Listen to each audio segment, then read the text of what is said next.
Hello and welcome to another episode of Hashtag Trending. My name is Ali Reza and these are the hashtags to take a look at in today's edition. We'll mostly be talking about the Palestinians living in the outskirts of the occupied West Bank and the abuses that they suffer from routinely at the hands of the Israeli forces. And also, we'll be taking a look at the mayhem caused across France because of a proposed security legislation. So let's get into the first story. Israel's occupation of Palestine is the longest in modern history, and it blatantly continues to entrench its occupation in the West Bank. And the whole world knows this, and yet every week more and more Palestinian homes are getting bulldozed and families displaced. And no one seems to care.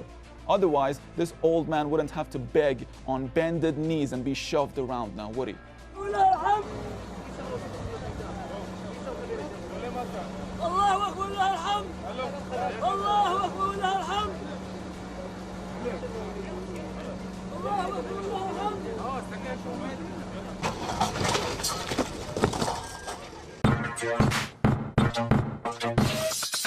While Israel has made it nearly impossible for Palestinians to build in much of the occupied West Bank, it continues to expand its illegal settlements there. And when Palestinians protest this, they are treated with live rounds, actual bullets. And that is how the 13-year-old Ali Abu Alaya lost his life this past Friday.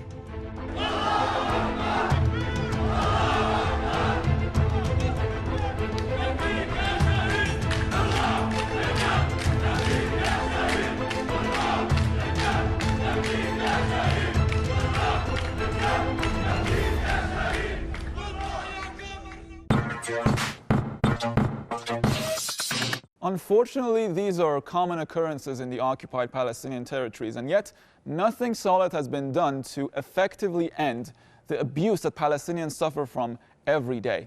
But enough about my comments. Let's check out social media's reaction to this story. This first tweet by Islam reads, "Israeli occupation forces have abducted the Palestinian boy Ahmed Ali during a raid in the Ras Khamis neighborhood in occupied Jerusalem." So not only do these Israeli forces kill Palestinian protesters and demolish their homes, they also routinely detain and arrest minors that really haven't done anything wrong and are completely based on false allegations. Like, what is this kid going to do to your precious tank? Scratch it with a rock? Like, seriously. Anyways, this next tweet reads by Mohammed Shojaib reads, "There is a lot of talk, a lot of human rights claims, but they are not honest and real. Those who advocate human rights, in the blink of an eye, trample on the rights of a nation." Isn't human rights just the best, especially when it completely neglects the rights of a certain group of people? This next tweet reads by Hengame, "Ali Abu Aliyah was a human being and he was not more than 12, but he was martyred, and the claimants of humanity and intellectuals see these crimes and do not say anything." True that, but wait till you see this next one because it's along the same lines, just maybe a little bit less severe. So this next tweet reads by Hoda Fadil, reads, "Palestinian child Omar Mahmoud was injured by a rubber bullet shot by Israeli soldiers during a raiding campaign last night in Jerusalem's Isawiya village. While this kid might have gotten lucky, the same might not be able to be said about some other kids."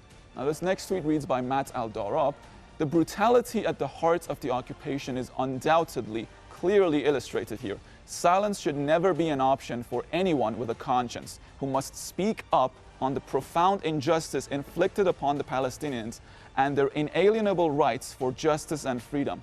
Now, this might be worth noting that even the Israelis are sick and tired of the Zionist policies of the current regime, and at its core, Benjamin Netanyahu.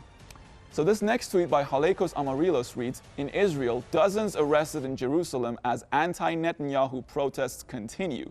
They are demanding his resignation as the country moves towards an early election." Let's see what happened.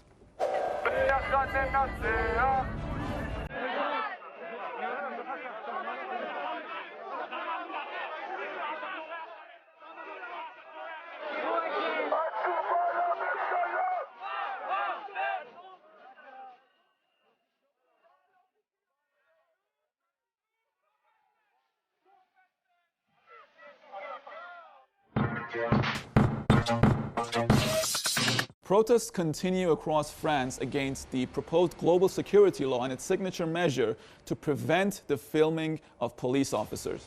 Now, the government has said that they have amended the bill to ensure freedom of the press, but the people of France can only believe what they hear and see on the streets with their own eyes.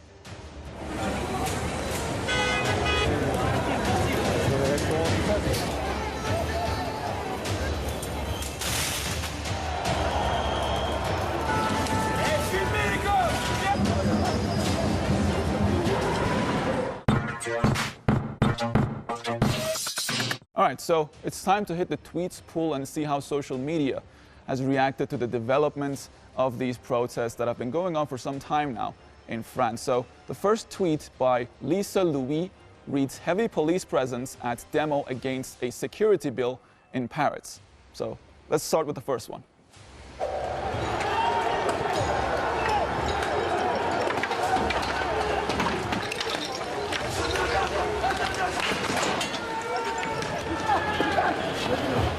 So that's just the first in the many videos that we have of the protests in France. So get yourselves ready, because here comes another one. This next tweet by Mbaba reads, "Are you trying Hitler's methods on the streets of Paris, Monsieur Macron?" Interesting take, so let's see what he's talking about.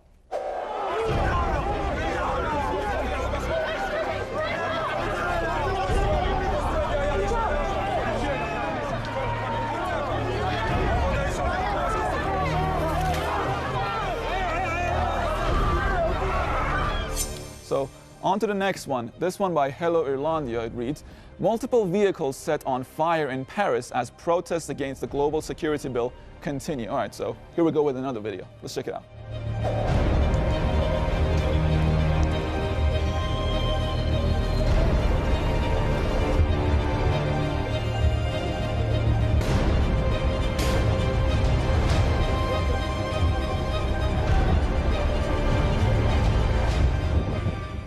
Right, so this really reminds me of the days of the Black Lives Matter protests. We actually showed a video very similar to this where cars were being set on fire. So, you know, just another deja vu in the set of protests that we've been covering lately. So this next tweet by Yvonne reads, "Police officers on the ground, projectiles kick against the police. The manifestation degenerates. Very tense situation."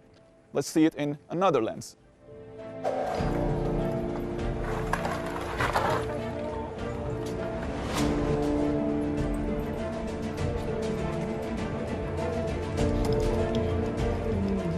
So when I was talking about a mayhem, I wasn't really overstating it. So this next comment on YouTube by MFG reads, "This is insane. What is wrong with Western democracies? Constantly trying to take away people's rights and move closer and closer to dictatorships." All right, let's see what he's talking about.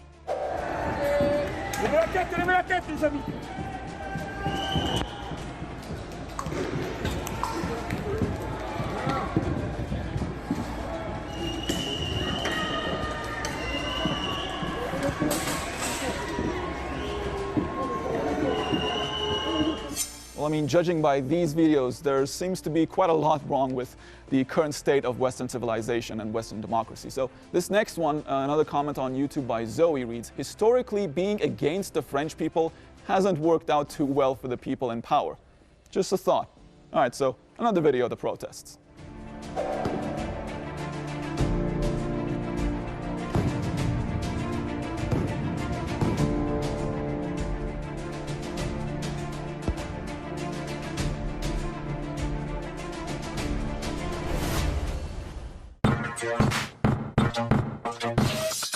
The COVID-19 vaccines have begun to roll out in the UK, and it's only a matter of time before the rest of the world gets it too.